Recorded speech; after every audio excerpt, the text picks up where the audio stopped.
AI suggests translations that are technically correct, but culturally disastrous. We've had a lot of great opportunities created through LocLunch. So AI outputs go live even without any single review or proofreading. It's really not, great in terms of quality. Is language quality dead in 2025? Is AI taking over your jobs or just making them harder? And why do so many global companies keep failing at language? Today, we break it all down right here in Singapore with the amazing Sankeshwari. Stick around because after this episode, you might want to move to Singapore. Sankeshwari, you are from India, but you have been here a while.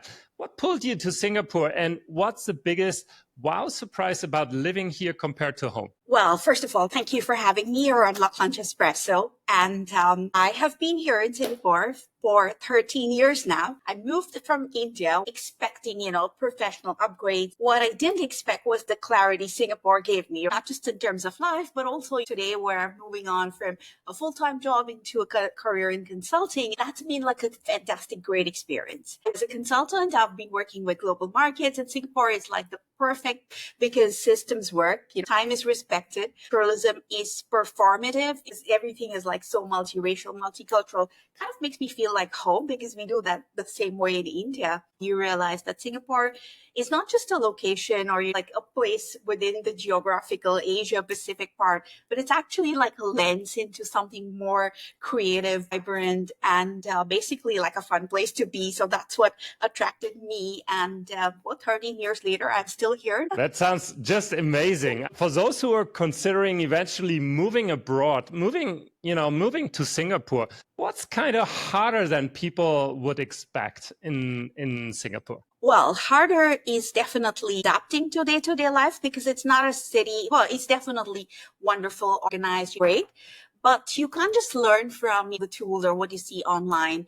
You have to learn the day-to-day life, especially like if you're an independent consultant or, an independent business person. The most powerful thing that I have learned transitioning from full-time to consulting is that you have to really be great at what you do. You have to speak and really live everything that you are selling. And you have to really be proud of what it is because if you don't have that enthusiasm, it's not there. It's that sort of a culture. You have to sell it, basically. You have to live it, learn that. You have to probably pick up a few words from the language. For our audience, I had the pleasure to be with Sankeshwari in Singapore just a couple of months ago. You have consulted for huge global brands and also lean startups. Who handles language better? And what does each totally miss? Well, I would say definitely startups, they handle it better because the bigger companies, they have a lot of experience. They feel they know it all. And when it comes to localization, if they are part of a localization team and then consulting, it is comparatively better versus a company that has no clue about it. Versus startups, they are so new and fresh and all about like younger people in the team.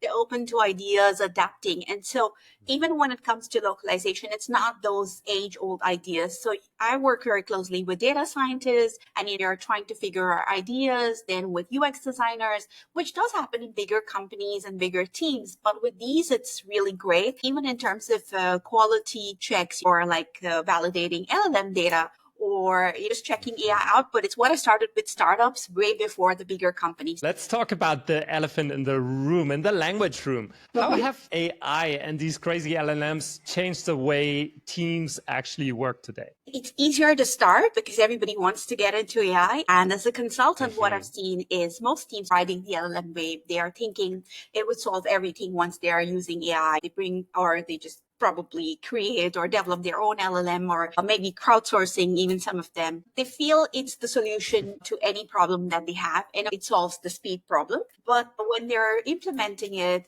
and then I've come into the picture for most of the cases, it's because accuracy, consistency, absolutely zero. And then they realize they need humans. We all love the output from LLMs. I would say sometimes it's even better than the TMs, but you still need humans. So that's something very prominently that I've observed. And I've seen that AI suggests translations that are technically correct, but culturally disastrous, more specifically with the Okay. APAC context, right? So that's where I remind teams and all my clients that AI is a tool, but it's not a decision maker.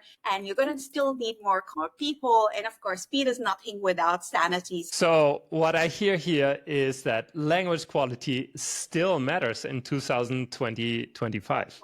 Yes, absolutely. And I've seen some companies actually burying it and saying, oh, we don't need this. But I've reviewed countless workflows and where people assume that it's okay. It doesn't have to be measured. And we've had fantastic quality for a couple of years. So what's going to change now?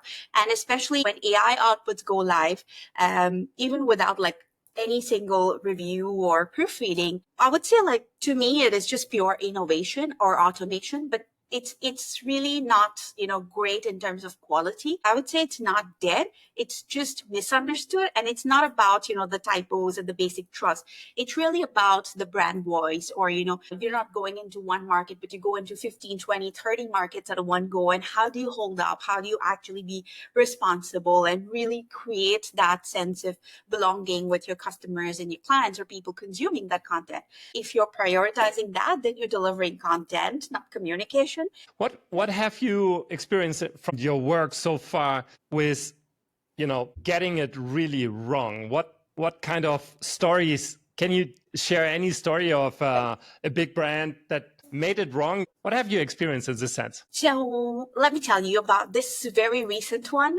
There was a client who's launched an AI product. So the product is also AI in Southeast Asia, and they had zero QA. Okay, absolutely like content in, content out. And it was about a chatbot greeting the users in Malaysia with an Indonesian slang, because it's Bahasa Melayu from Malaysia and Bahasa Indonesia.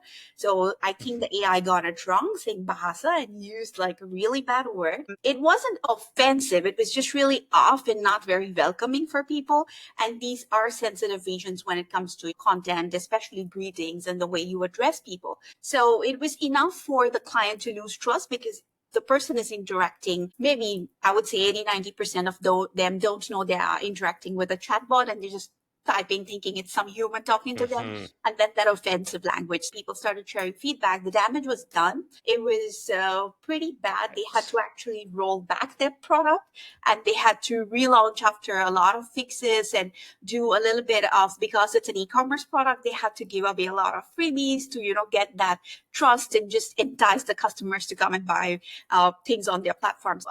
Really bad in terms of cost, in terms of timeline, in terms of trust. So that really sounds like a bad experience and a very costly experience. Absolutely. For those who are launching now to Southeast Asia, what would be your best recommendation to follow in terms of quality assurance? The first mistake that most people make is treating it like, one market, because people always relate to it like Southeast Asia, and they don't consider that it is radically different when it comes to content needs. So there's cultural norms, there is like buyer behaviors, there is consumer needs, and of course, content needs. And a successful strategy that would work probably in Malaysia may not work in Thailand, or works in Thailand may not work in Vietnam. I just tell my clients that, invest in regional talent. It is very, very important.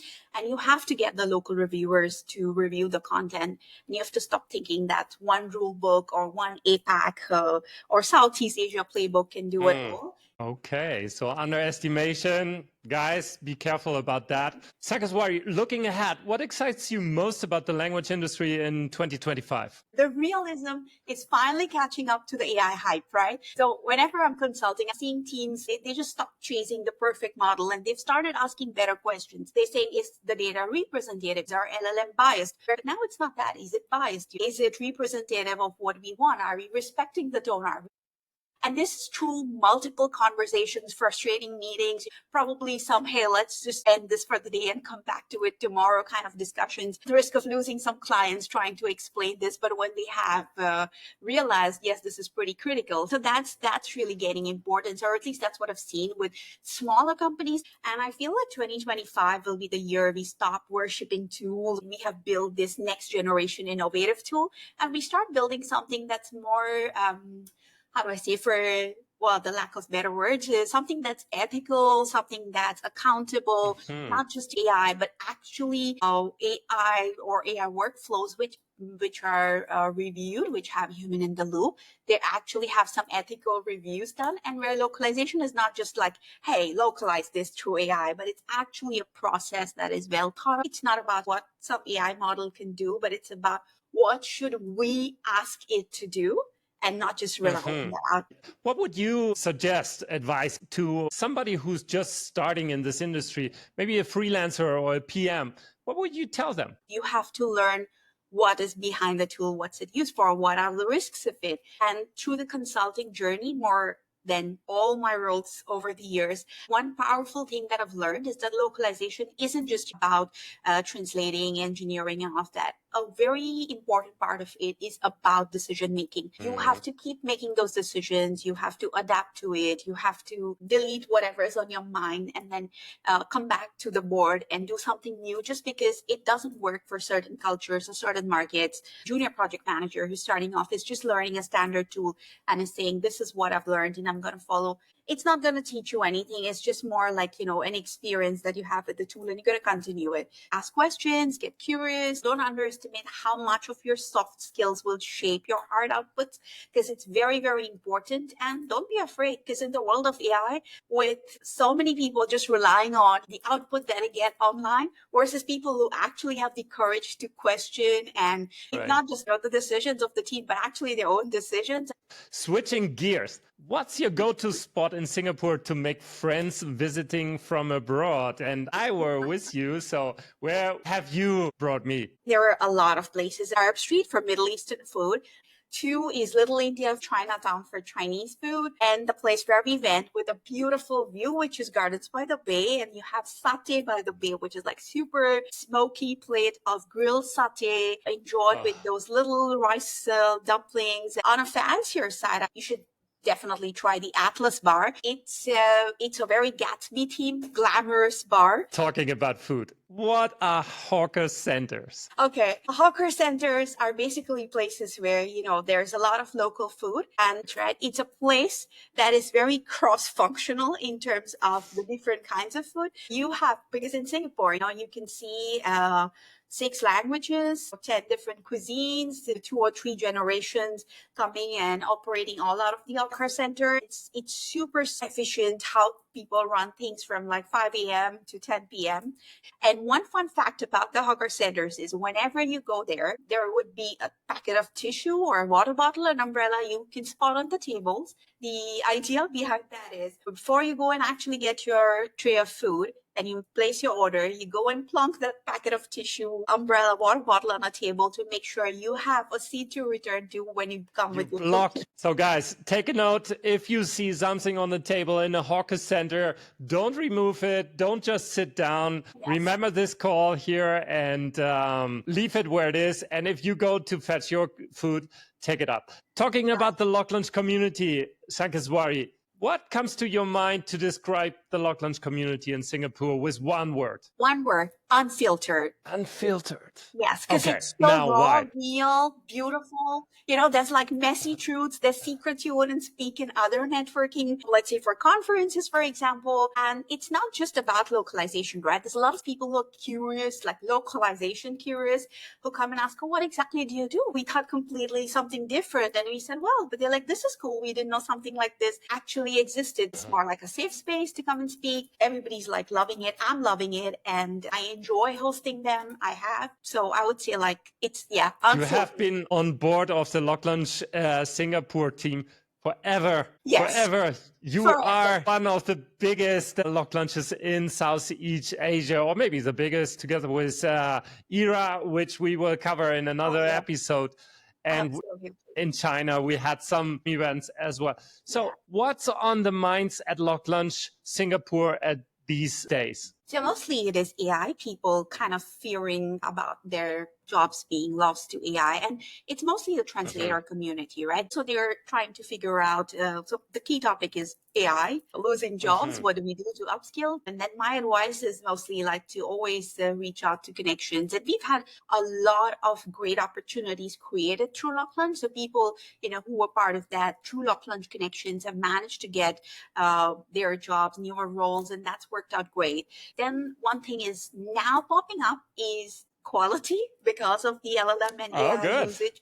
And that's a big part of what we discussed. You have heard it. LocLunch Singapore is a great place to mingle around, to get to know the latest in the industry. Sankeshwari, this was awesome. Thanks you so much for sharing your story, your advice, and just for being with us and being real. Thanks a lot, and all the best for you and the Singapore community. Thank you so much. Excellent. If you like this episode and want to see other LocLunch Expressos traveling around together with me, just hit this bell button and you get informed as soon as there's a new video coming up. I'm trying to produce once a week, more or less, sometimes a little bit more, a little bit less. But what you get is an inside view in how this industry is shaking and changing together with the people behind it. So thanks for watching, and give it a thumbs up or add your comments if you're thinking about quality and how AI impacts you. Thanks a lot. See you soon.